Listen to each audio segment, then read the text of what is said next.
Nightshade. In the misty hills of Ceredigion, nestled between heather-cloaked slopes and whispering woods, lived a young witch named Nightshade. Her real name had long been forgotten by those around her, perhaps even by herself. But Nightshade suited her. Like the plant, she was quiet, darkly beautiful, and slightly dangerous in her silence. She'd lived most of her life in the company of ravens, old books, and the wind. Her magic was subtle, not the sort you find in glass-fronted apothecaries, nor among the showy covens of the city. No, Nightshade worked with shadows and starlight, with dreams and the quiet ache of longing. She never cast love spells, believing them cruel, but she often whispered blessings into the wind for people who would never know her name. Her cottage was full of small enchantments: tea that soothed sorrow, salves for nightmares, a cat named Idris who saw through lies. She worked mostly by moonlight, crafting charms for villagers who didn't know who made them. They called it luck, or the kindness of the wind. Nightshade never claimed credit. She felt it was easier that way. And then there was Owain. He was the kind of boy who spoke to dogs as though they were old friends, who helped the elderly carry firewood and remembered people's birthdays without needing to be reminded. He passed her garden gate often, always with a nod, a wave, a smile that lingered longer than it should. He'd never know what she held in her heart for him, and that was a kind of mercy. He'd been away from the village for years, university, city life, the usual escape.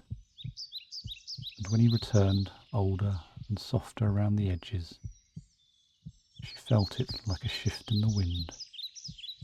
She watched from the hedgerows as he moved back into his late father's cottage, just beyond the oak grove.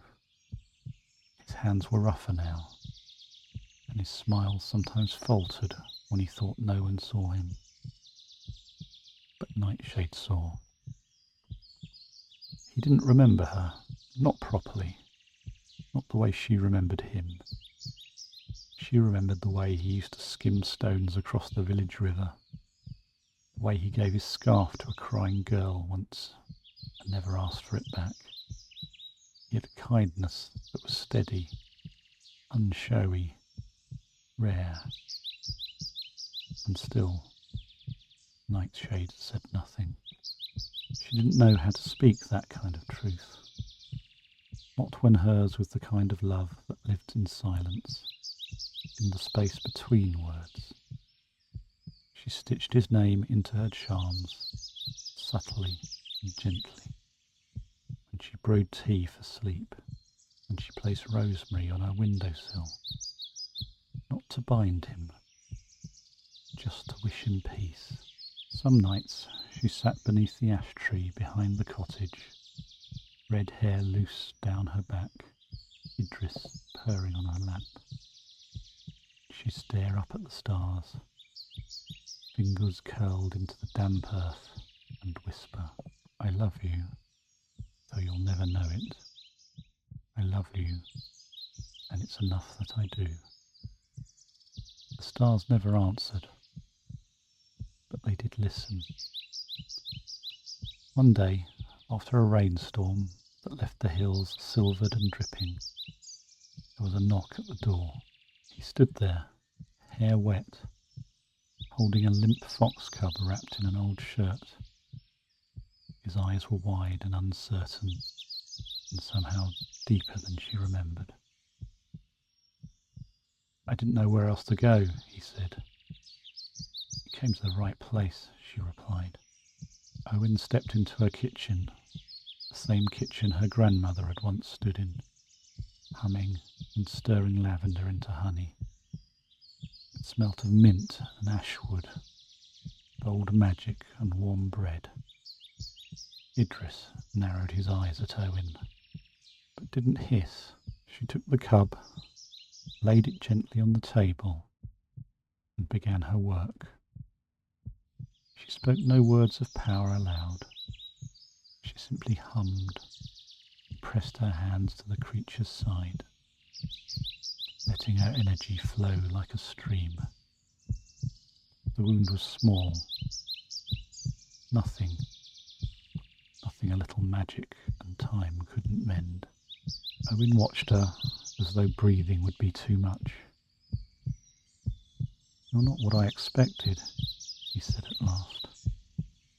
She gave a small smile, eyes never quite meeting his. "Most people aren't." When the fox began to stir, she wrapped it in a fresh blanket and set it in a basket by the fire. Owain lingered for a moment longer, then thanked her and left, his boots squelching in the mud outside. He came again the next week, and the next, sometimes with something broken, a bird with a bent wing, a cracked locket, an anxious heart. Sometimes with nothing but silence, and Nightshade, true to her nature, mended the broken and asked for nothing in return. She told herself this was enough. And then one morning she saw him walk in the lane with someone new, a woman from the next valley, smiling, golden, utterly kind. They laughed together, and the sound cut deeper than any blade. That night, Nightshade brewed a tea laced with chamomile and tears she didn't know she'd shed. She lit a candle, placed it beside the ash tree, whispering the old words. Let him be loved, let him be whole, let him be free. She opened her spell book and wrote his name one last time. Not in a spell, but in a blessing. May his path be gentle, may his heart stay kind, may he never know the ache he left behind.